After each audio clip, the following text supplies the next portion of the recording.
Hi, this is Tanya and welcome to my channel Chef Tanya Rannaghar. Today I'm making chicken cheese kebab. Let's start the process. Here I have taken two leg pieces.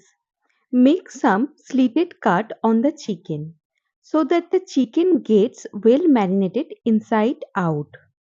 Now give some masala such as ginger garlic paste, salt, black pepper, red chili, Kashmiri red chili for color, coriander powder, cumin powder, chili flakes, and at last add some yogurt.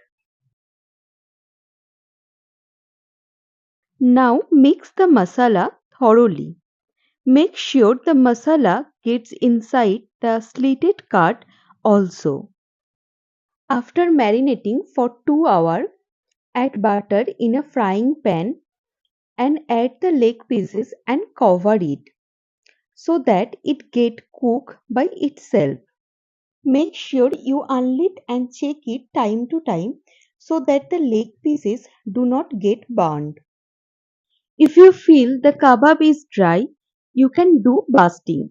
Basically, basting is applying melted fat on top of the food to prevent dryness while the food is being cooked.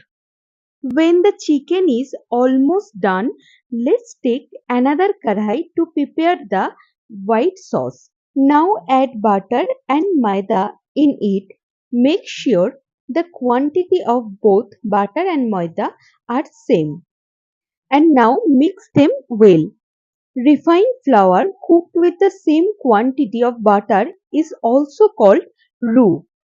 After mixing them properly, add milk slowly so that no lumps get created.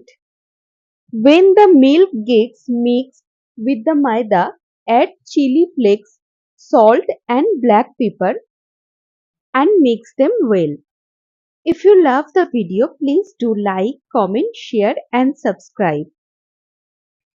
When roux is thickened, turn off the heat.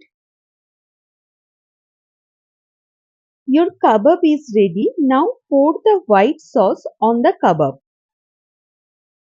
Add cheese on it and cover for 3 minutes so that the cheese gets melted well. After 3 minutes, turn off the flame and serve it with sprinkle of oregano and chili flakes on the top. Now chicken cheese kebab is completely ready for serve. See you again in the next video. Till then, tata.